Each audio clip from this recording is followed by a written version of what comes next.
I remember we did a rally in George Mason University a number of months ago. And a young Muslim woman, she was raising her hand. She just wanted to ask this question, so I brought her up. And that's what she said, that in America today, and she was, in America today, she was frightened. This is not what our country should be about. People should not be frightened because they are Muslims, because they are dark complexioned, because they are Mexicans. And what Trump has done is really, really awful. So what do? For a start, we understand that unlike Trump, what America's strength has been, and it's an extraordinary strength, is bringing our people together.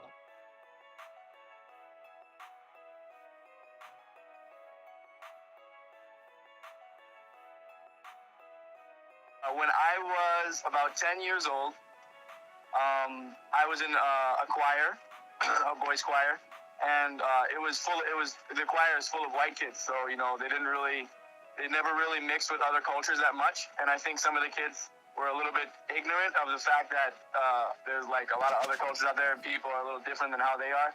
And one of the kids thought it was funny to make a joke about Muslim people, and he knew that I was Muslim. He was talking about 9/11, and he made a comment. He's like, "Oh, Muslims are stupid. Da da da da da.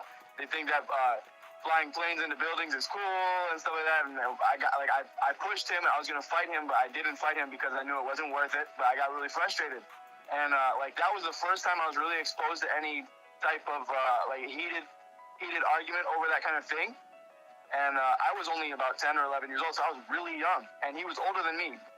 And fortunately, I haven't had to deal with it too much, but I have had to deal with racism a lot.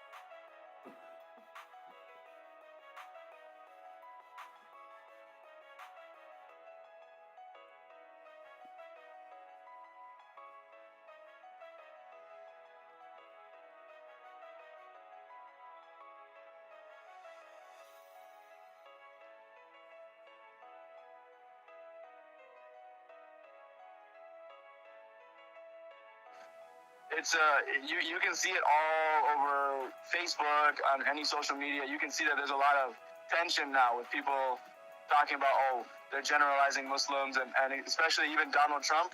His comments on the topic are not helping it at all.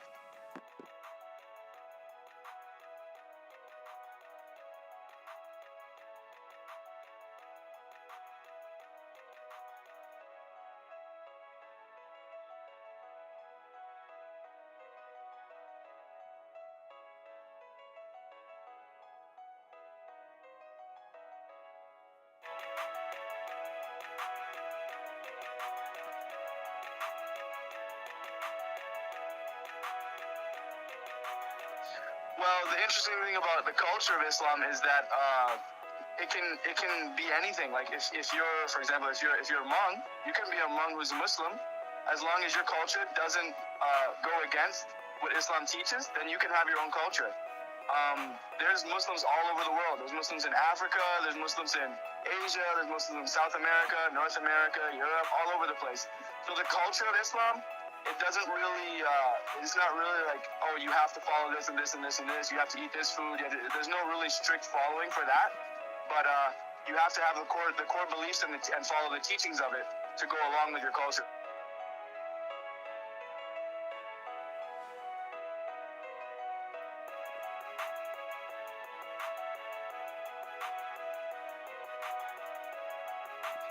No, but I've seen women who wear the hijab, Muslim women who wear hijab. I've seen them get randomly checked, Yeah. I've seen it happen. It's never happened to me. Most people think I'm Hispanic because I look Hispanic, I've never really had to deal with that. But me personally, I haven't had to deal with it too much, but I've seen a lot of it. Like almost every time I go to the airport, I see it happen. Where there's a random check, and it's always the girl with the hijab on or anything like that.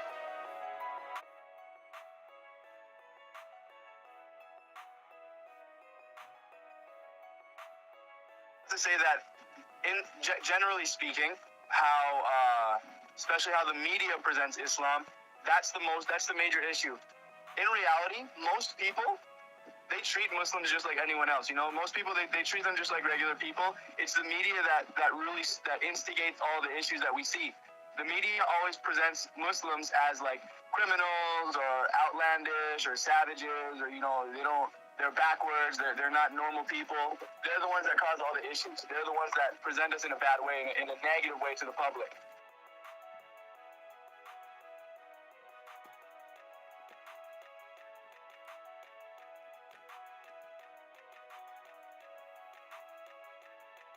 Realistically speaking, there's not much we can do to keep the media from doing that, but there's a way that we can present ourselves in a positive way. Like I see on social media all the time, Muslims are always inviting people to the mosque. They're always, giving charity, helping out poor people, being very active in the community. I mean, that's the only way you can really present yourself with a positive image.